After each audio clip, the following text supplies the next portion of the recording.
Senator Cadell. Thank you, Deputy President. Well, we're hearing it today on the question about the renewables rollout, and we've heard Labor Senator just then highlighting again the hypocrisy that runs through this place. We heard this great story about Tasmania and the hydro and how we can do this. But when it comes here, do we get the money to build water infrastructure so we can roll hydro out through the rest of us? No, we can't dam rivers. We can't do it. We can't do what you've got across the rest of Australia through you, Mr Acting President. So here is the example they would like us to follow, but we won't let you do it. Here's another example of no-cost emission power called nuclear, but we won't let you do it. It's do it our way or no way at all. That's what we get all the time. In fact, the Prime Minister down in Ballarat comes out and says, we know we haven't done it right, we haven't consulted right, but we'll look better. But in this very chamber, Deputy President, up to 10 times they voted against an inquiry to look at how they do it, how they do the rollout. So it's not only do they not want to do it right, they don't want to look how they didn't do it right. This is the hypocrisy of this policy. It's when people talk about putting 8 wind turbines off northern suburbs beaches, they say, no, we can't do that, it's too beautiful.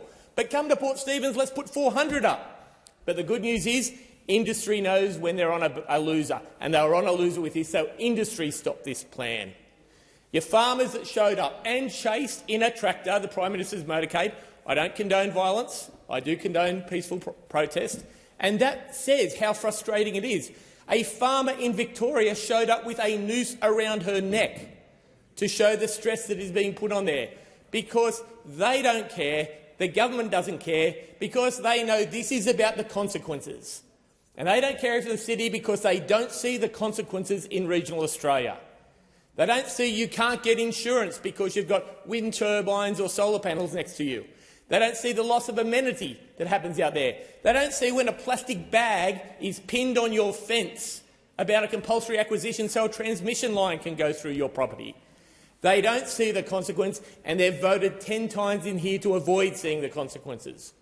So Senator De Luca, when he gets up and says, this is in Tasmania, let's talk about renewable. Sure, Tassie, great stuff, love your dams, love your hydro. You are the Norway of Australia, but let us do it. Let us do it in the rest of Australia. Plenty of water infrastructure. We're about to have an inquiry and look at the Murray-Darling thing. We're about to look at algal blooms down there. Was the fresh water running through that a contributor with the nutrients down in the algal bloom? Here's an idea. Let's spend some of your money, build some water infrastructure, put a couple of jennies on it, make power for the rest of the country coming down that system. That is what we can do. But instead, let's build transmission lines, VNI West. Quoted at $3.6 billion for a transmission line. No generation, $3.6 billion. When we go to the integrated system plan, this is what we believe. We won't give you a total system cost. We'll give you the integrated system plan cost. And in that, the transmission VNI West, $3.6 billion. Whoops, we've just had an update. It's increased a bit. It's now a minimum of $7.6 billion. More than double. More than double it was at last estimates on the one day. But good news, folks, it doesn't stop there. Not just free steak knives. We'll throw up to $11.2 billion is the expected cost for transmission lines. Almost 3 times the original cost. Those are the numbers we're dealing with. This is the impossibly bad rollout we're dealing with. Imagine the generation, a bit of water infrastructure, a couple of generators, little Tassie in the Murray, a little Tassie in Victoria, a little Tassie in New South Wales. But we can't do that because this government says no.